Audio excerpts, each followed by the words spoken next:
What don't you understand? So I'm thinking that when you become aware, but why is it a circle? So that's someone else. And then you find Which arrow are you stuck on?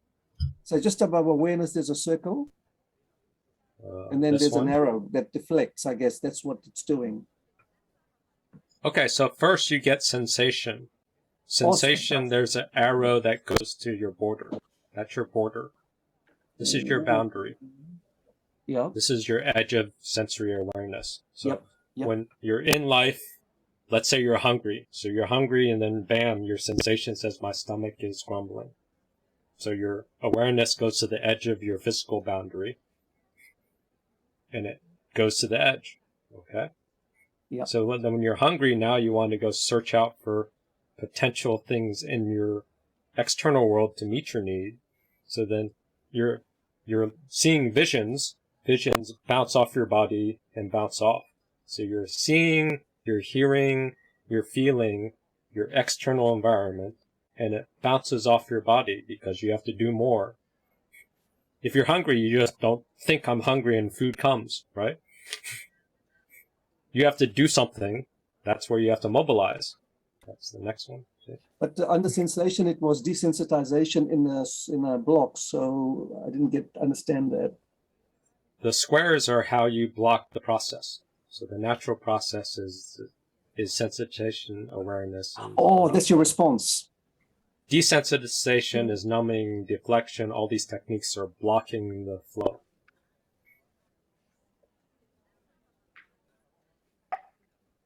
So all these bottom ways are how to block the process. And then all the top ways are how to finish the loop.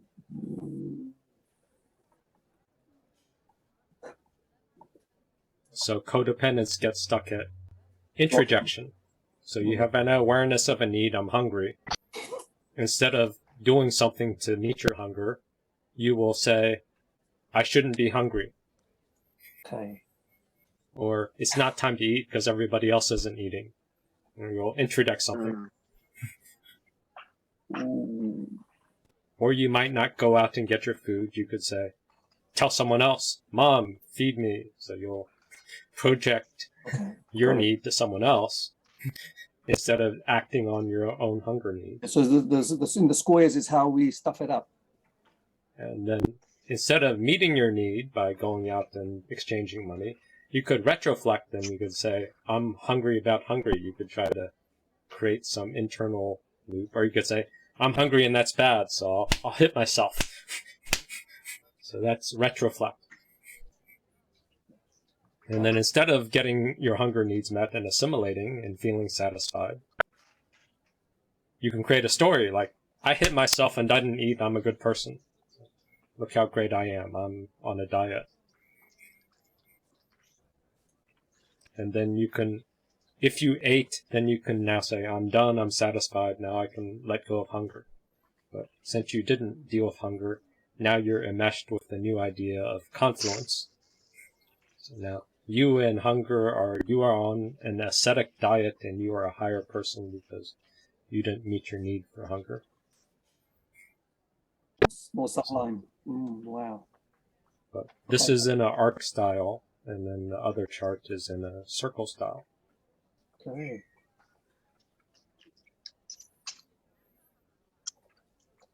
And we don't really cover that for the Zoom, so the Zoom people got to have some of the in-person taste. What did we cover in the Zoom? Did we cover any of the chart? I thought we covered this part for the Zoom. So this is when you intellectually masturbate. So you go out and you don't get your need met. So then you come back and you make up a story of how you're not a loser. Yep. Modeling. Yep. And then you blame someone else, so then you create a story of how your ego, you're better, and it's a narcissist fault that you're a loser. Or it's your therapist, or someone else. So you create a story of how your ego is altruistic and nice. And then you loop back to yourself because you don't want to distract yourself from your unmet need. That's the retroflexion. It's amazing. So this is from Gestalt. Fritz Perls, something. What's his name? Actual projection. Interjection. Oh, and then I uploaded the cheat sheet, this version. Yes, now that. So the purple is the ideal model. So you sense, feel, listen, sort, orient, move, respond. Then when you respond, you finish your response. Then you reflect, integrate, and you differentiate. And you keep doing the adult responsible path, and you slowly differentiate, and you get your needs met based on you being a leader. Where if you don't want to do that, you could just be a codependent and stay numb and dumb, avoid things, get triggered, react, cope and hope, shut down, defend, get rigid, and stay enmeshed, and learn to love abandonment terror. Because abandonment terror is amazing. It's very exciting. It pulls the heartstrings, and it's terrifying because you're drowning, but you don't die, which is amazing. Oh, that was a part of the Zoom meeting. I captured it better. Hello? Earlier. So D, for what you're showing, I can't see it. Hold on 1 second. So based on what you're saying, if a codependent is having trouble letting go of something, and so the pattern that you described, that arc, so as soon as that happens, whatever you're holding on to, you'll be able to let go. Is that the right reading on this? Well, if you're having trouble withdrawing, letting go, Yeah. you have to, Isn't he talking about the evaluate. one spot where there's the story loop? That's, you're stuck in the story. Mm. You could be stuck in the story. On the infinite loop there, withdrawal. You could be stuck in enmeshment, so you're having a relationship with the other person, or you're still longing for their fantasy of them, or you're having a relationship with your fantasy of who you are with them. That's harder to let go of. Yeah. So your projection of you and the other person, of you and the future you with that person, that's harder to let go of. Wow. Yeah. That's the repetition compulsion. Yep. So then you have a new relationship for that future you, your future potential with a new person, because you haven't let go of that projection of your potential. You have to let that. You have to let that get HIV, and then let that die from COVID. That's a shortcut. So you got to figure out how to give your future potential AIDS and cancer. Then you can grieve it. Mm. That's because the self-esteem is coming from that projected self. Yeah, you see it. Well, Vaknin covered it pretty good here. And this is the power of the narcissist. He makes you mourn yourself. If you terminate the grief, you admit that you are no more. Oh. You see, that's a genuine surprise. You're mourning a part of you that had never been true. Oh. You're mourning a part of you that had never been true. Oh. And this is the power of the narcissist. He makes you mourn yourself. You have been made to love an image which is not you, an image which is not you. You have been made to be mothered by an unreal mother. You're mourning a part of you that had never been true, an image which is not you, and there's no end to it, and there's no end to it, and there's no end to it. If I lose something and it's external and I can grieve for it healthily, it wasn't me, and that's acceptable. That's but if easy. it's me, it's unacceptable. I can't accept the loss of this part of myself. And there's no end to it. and there's no end to it. If you terminate the grief, you admit that you are no more. Oh. Think about it. If I lose a loved one, an external loved one with whom I've had a healthy relationship, it hurts, I cry, I'm sad, but at some point I accept that he is or she is no more. But if I've lost myself, Fuck. if I stop the mourning, I accept that I am no more. Fuck. I am no more. I am no more. It would require Zen levels of enlightenment. I mean, I just don't know how you would do that. How? Because you would cease to be the person who is grieving. Yes, it's a self-defeating process. Right. You can't stop grieving. As long as you're grieving and mourning, there is someone who is doing the grieving and mourning. So it's The minute you stop grieving and mourning, it means you had accepted your loss, that you are lost, that you are gone, that you are no more, that you are gone, that you are no more. So the narcissist puts you into an existential double bind. Yes. That you can never existential double bind. That you can Despair.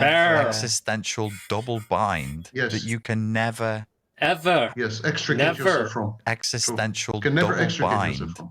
I think this is the missing link in the DSM definition. Okay. The DSM should have stated that all prolonged grief includes a strong element, if not a dominant element, of grieving oneself. Existential So that double grief bind. is interminable, because the minute you stop grieving, you had accepted the loss, and the loss is you. I am no more. So the minute you stop grieving, you had accepted that you are no more. I am no more. If you terminate the grief, you admit that you are no more. I am no more. Oh. Existential Think about double it. bind. I am no more. I am no more. It makes you mourn yourself. I am no more. Mourn Existential yourself. double I bind. am no more. Existential I am no double more. bind.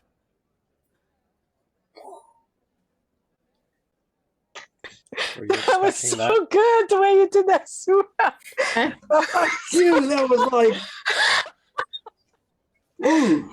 Oh my God. That Yeah, was so- trippy. How do you take that one, Nasty? That was so trippy. I can totally relate to that, but then what is the thing? Like, what do you do in such a situation, right? Because I can see the mourning is for my projected self, which has all the self-esteem, is an amazing guy, but deep inside there's this, the real self is kind of like, you know, feelings of worthlessness and things like that. So how do you actually resolve that conflict?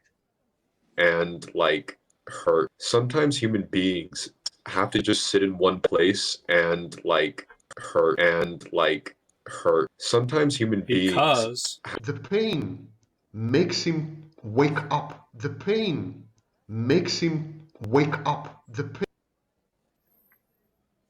heartbreak allows that idealized self to die or to get reborn. But you have to die first before the reborn.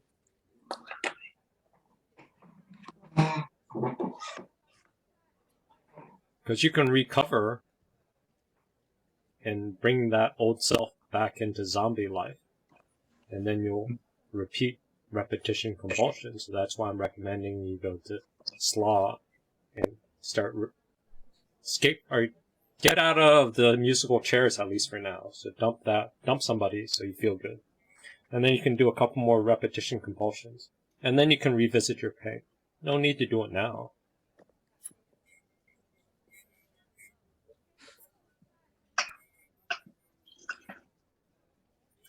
Because the part of you that's doing it now is your codependent part that isn't ready to die yet.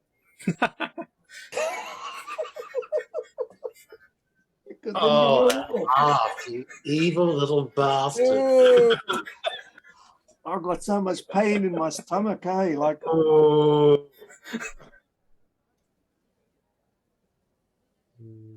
Okay. Let's say Right. she doesn't like what you did. Let's say she hates what you did. Oh, I'm sure she does.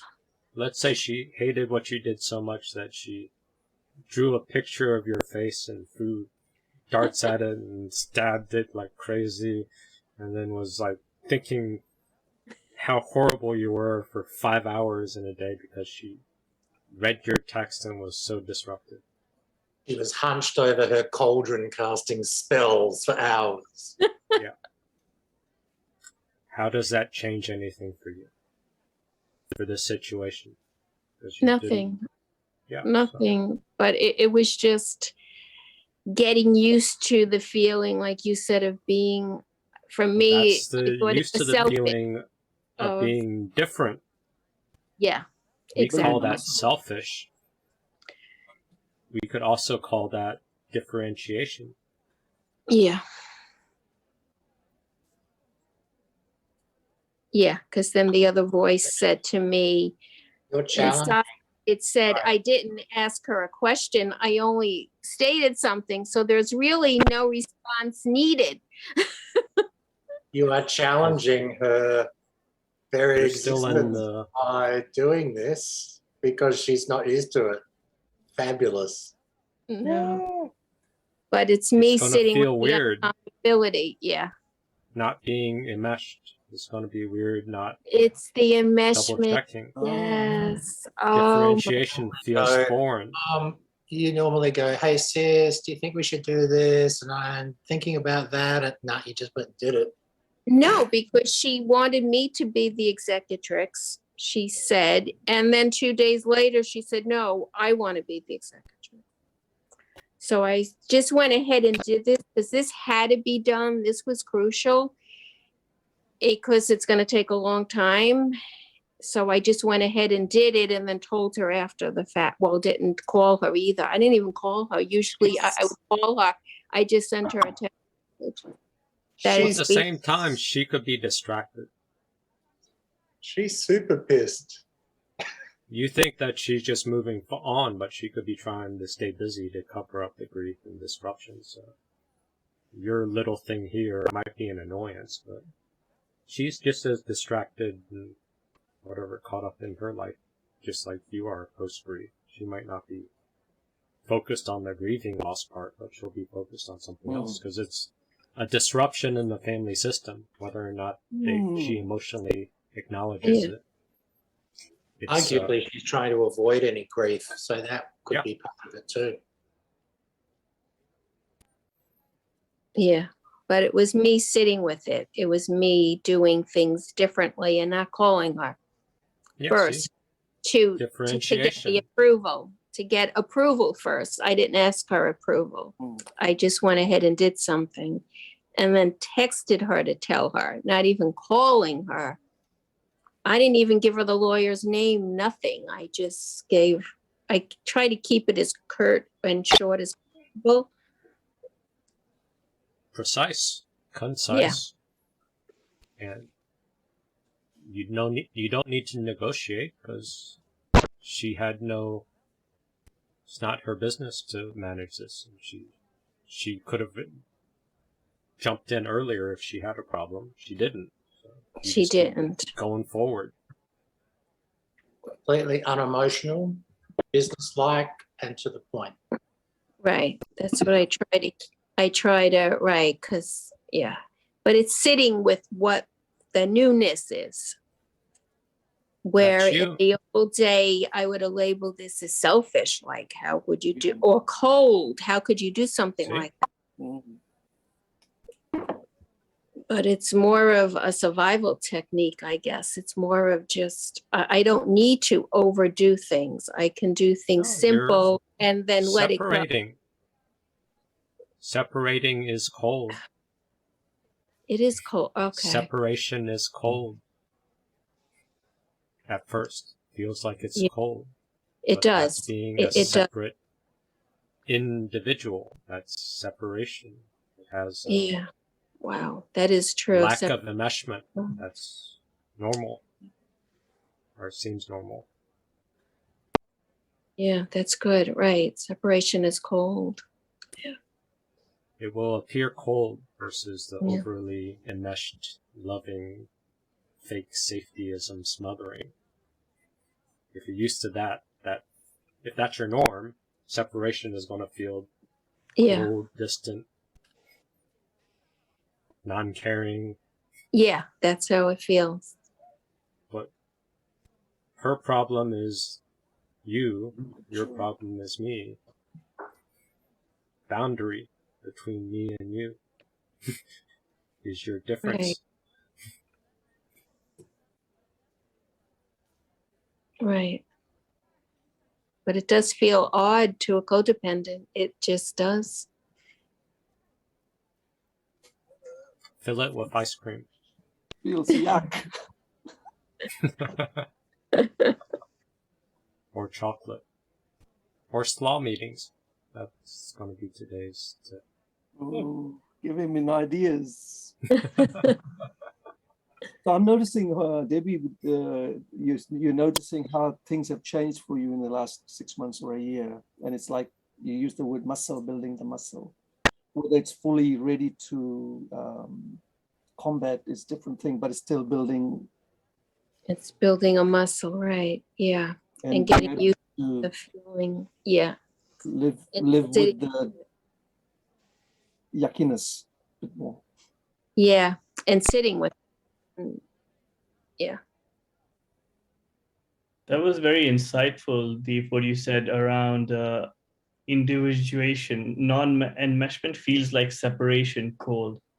That is extremely insightful. So it's not a bad thing, it's a good thing. That's breaking your boundaries. That's the pointer. That was accurate, but it's so obvious. To get things done, you will have to break boundaries, your own and other people's and life's boundaries. To get things done, you will have to break boundaries, your own and other people's and life's boundaries. So your own is your natural sense of enmeshment is the norm. Yeah. So when you break the boundary first, you're going to feel the break. The break is going to amplify the separation. It's going to accentuate it more. Then once you stay there, then you can feel out what's too much differentiation and what's too much enmeshment. You'll re-synchronize to a new balance. But the first break is going to feel more amplified because your old model of who you are falls apart. And then the new congruence, the new configuration, the new fit, your new fit of like what fits right of between me and the other person, that will recongeal. You'll self-organize because this map isn't just an experience. This map is about self-organization. Your sense of self is a organizing process that exchanges energy and information flow automatically, using Dan Siegel's definition.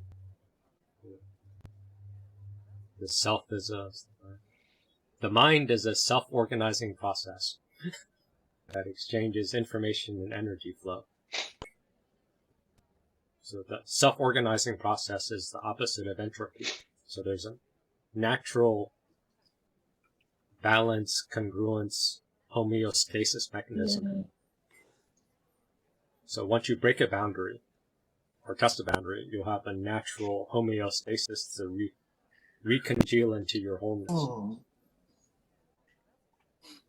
But if you're used to a shadistic, injunction-based structure, every time something breaks, you just put another band-aid. Injunction, should. So you haven't really let yourself fall apart to find your homeostasis, to find your natural buoyancy, your natural firmness, your natural springiness. You just don't know what it feels like. So it feels weird, feels cold, feels scary. Yeah, and you end up chasing again to feel that warmth, closeness, because suddenly the person is feeling separate and they seem cold, and then it makes a whole lot of sense.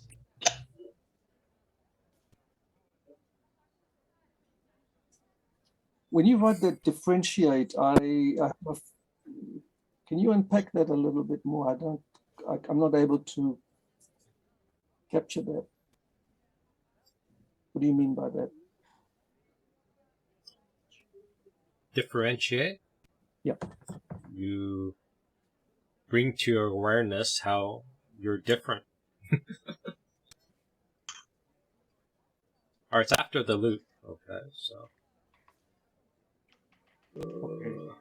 let me shrink.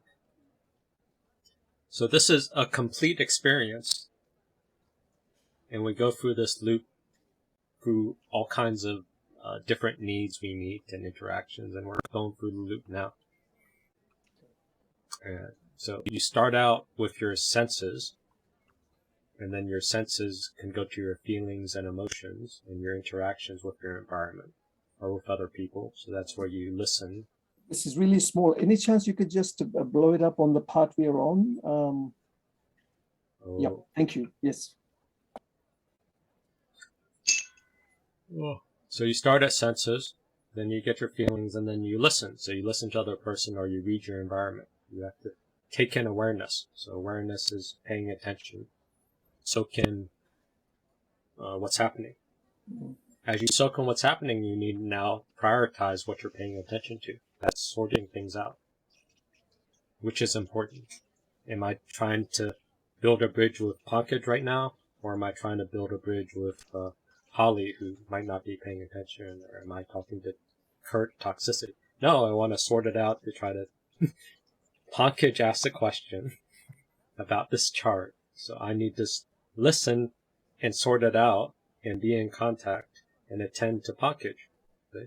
Sorting, listen to sort. I need to focus my attention, not just to listen to everybody, now sort it out to the targets, the people that are following along. After that, then I can try to build a bridge that's orienting. Not only am I paying attention to the audience, now how are they tracking me back and forth? So I can adjust my presentation and your feedback to try to get a good orientation mobilization. Ooh. And then that's more volume. So, yeah. So now, after orienting, now I'm moving. That's the bridge breaking. So now, can we get closer? Or can I read your body language to see if you're following and get closer? And then there's a response. So the response is, if I track you, how is your response? I'm delivering a message. You're saying you're confused by this. Your confusion is about differentiation. So I'm going to do a walkthrough. And then eventually I'll see how you respond, and that'll be sort of the satisfaction. So then, after response, you jump to the other side. So response is action. And then action dives into the finish, the final contact. So I was taking in, and then I'm also pushing out, push-pull, back and forth. That's these two arrows. Then after there's back and forth, I can evaluate, how did this go? So that's circling back in. I went out, I took in, now I can reflect back on myself. How did it go? That's the finish. Experience finished. And then after experience is finished, now I can reflect on it. That's a loop. Is it somewhat successful, or did it fail? How did it go? I can evaluate that. So I'm reflecting and I'm integrating. Is there satisfaction? Did it land? Did it not land? Am I a loser? Is he a loser? What? So that's the evaluating these two things. Then after that, I could continue being enmeshed. Oh my God, I need to make sure Pankaj gets this so that his brother relationship is good. So I'm going to have nightmares for like 10 days just trying to make sure that Pankaj gets it. And I'm going to think about his bread machine, and now I'm going to be tortured by this bread machine and the wine bottles that I never got to drink. So I could obsess over this. Or I could differentiate and say, okay, I'm going to reflect on my side, integrate it, and then I can now, I delivered the message, whether he got it or not. Yeah, This is I've done my bit. Now the ball is in your court to figure what you want to do. Yeah. Now I'm on to the next problem, or I can continue digesting. Beautiful. That is just What the fuck?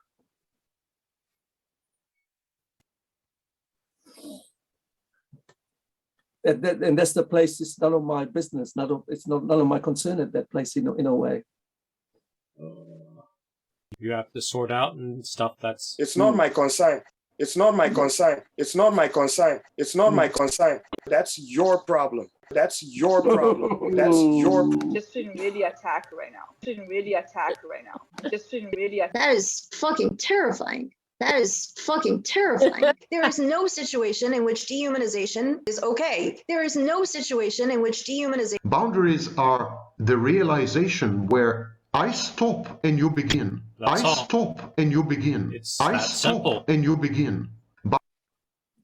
You figure that out, then now you can navigate boundaries better. But that takes sensing and awareness to how far do I go? How far do you go? Where is that boundary? Where is that edge? And can I destroy it?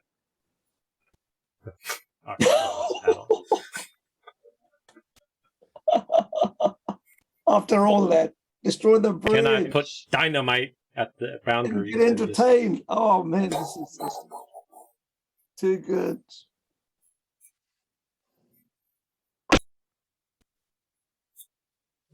And then see what happens. Blow things up and see what happens.